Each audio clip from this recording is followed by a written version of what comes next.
Okay. So sa ngayon mag-i-inject na tayo, no. So nandito na yung pituitary gland na i-preserve natin sa acetone. Itong pituitary gland, mga 80 days hindi ito masisira basta may acetone. So ngayon, ang kukunin natin, 6 na babae yung i-inject natin. So mag 1:1 tayo, bali 6 din na pituitary gland ang gagamitin natin. So ganito lang, dandahan, dandahan hanggang sa iiwan yan siya doon sa takip banda. So kukuha lang tayo ng 6.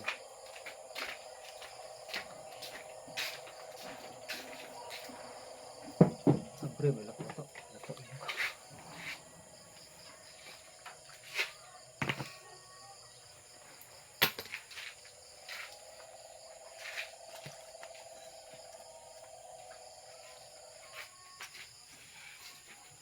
1, 2, 3, 4, 5, 6, 7, 8 naman lagi na.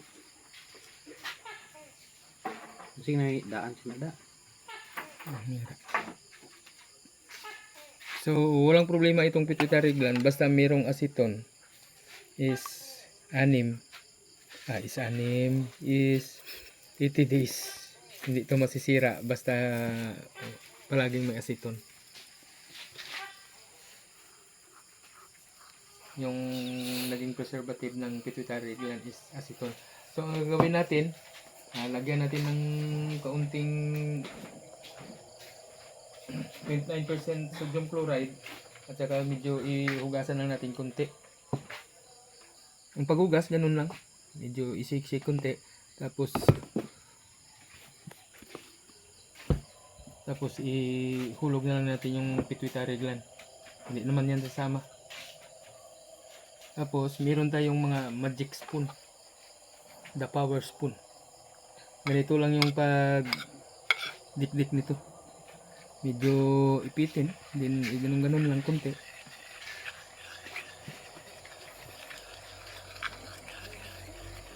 Nandyan lang yan siya hanggang sa madurog lahat.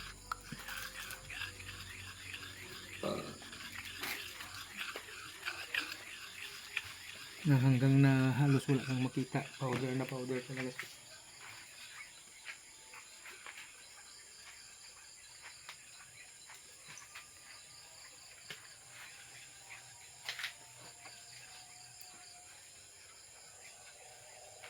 Kung wala kang mortar, okay na to, ganito rin. Kung may mortar, mas okay.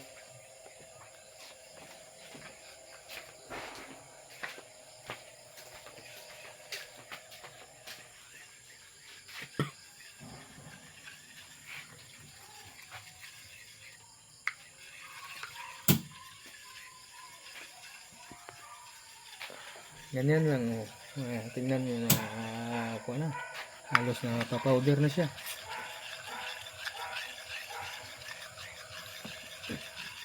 And then, kailangan natin yung babae na hito is halos nasa kalahating kilo lang bawat isa. Meron pa nga na hindi nakaabot. Depende sa size niya. Pagka 1 kilo yung babae, 10 ml talaga yung gagamitin natin. Pag lumampas ng 1 kilo, basta sa 10 ml lang tayo, yun ang boundary niya. At saka pag bumaba sa 1 kilo, ang gagamitin natin is yung per gram niya. Pag 800 gram, 8 ml din ang gamitin natin. Yun lang, pagka lumampas na ng 1 kilo, doon pa rin tayo sa 10 ml na steady. Huwag na natin damihan pa. Puputok kasi yung balat ng hito. Yun, halos wala na. Natunaw na. So, ang gagawin natin is maglagay tayo ng sodium chloride na 0.9%. So,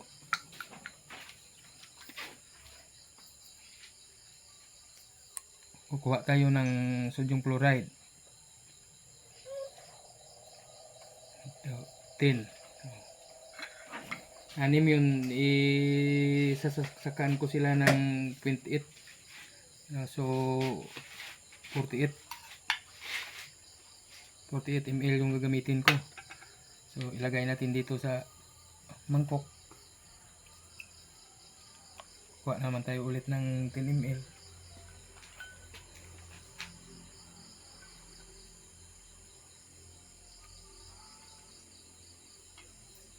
$20.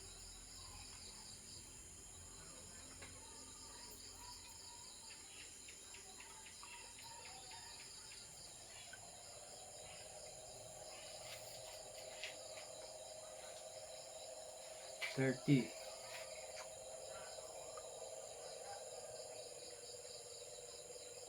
40.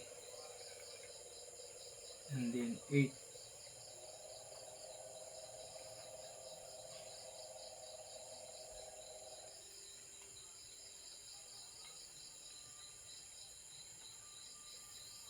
So, nandyan na lahat. Na-prepare na. So, kukuha muna tayo ng babae na kuhan. Ipopost lang muna natin.